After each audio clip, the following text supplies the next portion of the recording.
No prominent economist of the 1960s ever predicted that Singapore, a small nation near the equator, would, in a few decades, become one of the richest countries in the world. Rarely in the history of humanity has a nation traveled the path from poverty to riches so swiftly and completely. Yet, against all odds, Singapore defied expectations to emerge as a global powerhouse, despite its humble beginnings. Hit that subscribe button and stay tuned until the end as we take a closer look at how Singapore, with its limited territory and modest population, transformed into one of the wealthiest countries on Earth. Back in the 1960s, Singapore was struggling, with a GDP per capita of less than $320. However, fast forward to today, and Singapore stands tall with its impressive skyline, bustling banks, and world-class infrastructure. It's hard to believe that this once undeveloped country is now home to some of the best education, health systems, and tax structures globally. In fact, Singapore's economic prowess was highlighted when it topped the list of the world's most competitive economies, leaving behind giants like the United States and Hong Kong. This remarkable turnaround has been hailed as the most successful development story of the 20th century. But how did Singapore achieve such monumental success? With a population of just 5.8 million, how did it become one of the wealthiest nations on Earth? Before we delve into these questions, let's take a step back and explore Singapore's history. For over a century, Singapore was under British rule. However, the scars of World War II, coupled with the British's failure to defend the colony against the Japanese, fueled strong anti-colonial sentiments. This eventually led to Singapore breaking away from the British throne on August 31, 1963, and joining forces with Malaysia to form the Federation of Malaysia. During Singapore's 2-year stint as a member of Malaysia, there was significant social unrest as the two communities, the Chinese and Malay, struggled to integrate racially. The streets of Singapore became hotbeds of violence, with riots erupting frequently. The Chinese population outnumbered the Malays by a ratio of 3-to-1, causing concern among Malay leaders in Kuala Lumpur about preserving their cultural identity and political influence.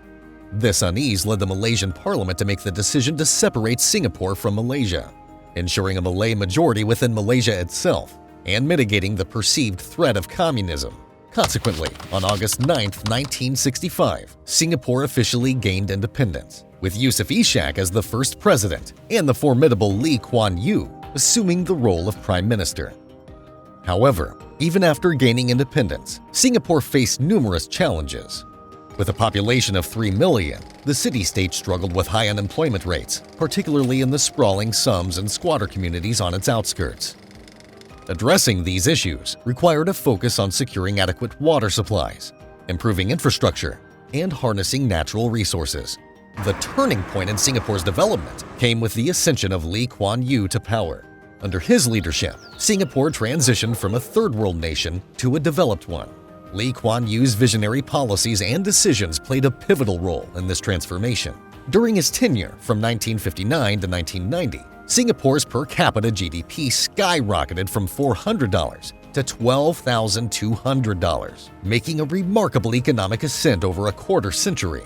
The exceptional leadership of Kuan Yew laid the foundation for Singapore's success.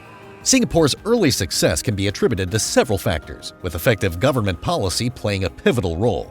While the establishment of a business-friendly environment certainly contributed, one of the most significant strategies employed by Singapore focused on housing development.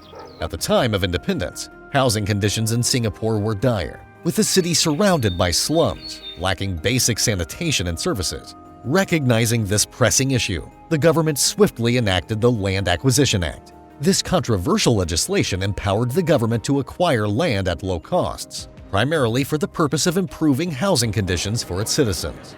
This initiative was monumental, considering that approximately 80% of the population resided in publicly built housing. Today, Singaporeans have the opportunity to purchase these homes at discounted rates, thereby fostering a sense of ownership and stability within the nation. Interestingly, Singapore's public housing system incorporates racial quotas, reflecting the government's commitment to maintaining social harmony in its multicultural society. Despite these supportive measures, housing in Singapore remains prohibitively expensive for many citizens. To alleviate this burden, The government allows individuals to utilize funds from the Central Provident Fund, or CPF, a mandatory savings scheme. Under the CPF scheme, a portion of a worker's monthly wage is set aside, supplemented by contributions from employers. These savings can be utilized for various purposes, including retirement, healthcare, and education expenses. The CPF offers attractive returns, with an average annual yield of approximately 5%, significantly higher than other government savings accounts. This incentive has contributed to Singapore's reputation for having one of the highest saving rates globally, currently standing at over 53%. Now, good governance holds a crucial role in any nation's economic journey. However, its significance amplifies when we turn our gaze towards Singapore. Unlike many of its neighboring countries, Singapore lacks substantial natural resources. So, to attract essential foreign direct investment, it combated corruption and streamlined business processes. These efforts remain relevant even today, as evidenced by its impressive ranking as the second easiest place to do business globally. Singapore's economic transformation was catalyzed by its ability to lure multinational corporations to invest in its manufacturing sector. Initially focused on low-skilled manufacturing, Singapore swiftly transitioned to higher-skilled industries, such as semiconductors and aerospace. Despite common misconceptions, Singapore isn't merely a financial hub. Manufacturing still constitutes over 20% of its economy, with semiconductors leading the pack as its largest export. The reliance on manufacturing in a technologically advanced economy might seem perplexing at first glance. Nevertheless, this reliance finds its roots in Singapore's commitment to good governance, exemplified by the establishment of the National Wage Council in 1972. This council plays an important role in fostering harmonious relationships between the government, businesses, and trade unions. By ensuring that wage increases align with productivity growth, Singapore maintains a competitive edge in exports, bolstering its economic resilience. The economic significance of foreign direct investment cannot be overstated. Singapore stands as the third largest recipient of net FDI globally. To put this into perspective, consider that Singapore, with its population of less than 6 million, boasts a net FDI more than double that of India and almost triple that of Japan. Nevertheless, Singapore's success story isn't just about the amount of FDI it attracts. It's about how it smartly puts these investments to work over the years. From the very beginning, Singapore identified foreign corporations as the global ticket to prosperity. With little to no natural resources to boast of, it pinned its hopes on its people, recognizing them as the nation's true treasure trove. As the floodgates of foreign investment opened, Singapore didn't just pocket the cash, but through nationwide strategies like establishing technical schools and footing the bill for companies to enhance the skills of its workforce, especially in areas like IT, electronics, and petrochemicals. It leveraged foreign investment to transform its economy. From churning out low-skilled exports like textiles in the 1970s, it swiftly transitioned to high-tech industries like biotech, semiconductors, and aerospace engineering by the 1990s. Education is also a thriving sector in the small island nation, consistently topping international standardized tests and boasting the world's highest human capital index. Singapore ensures that its citizens are primed for productivity from an early age, thanks to robust healthcare and education systems.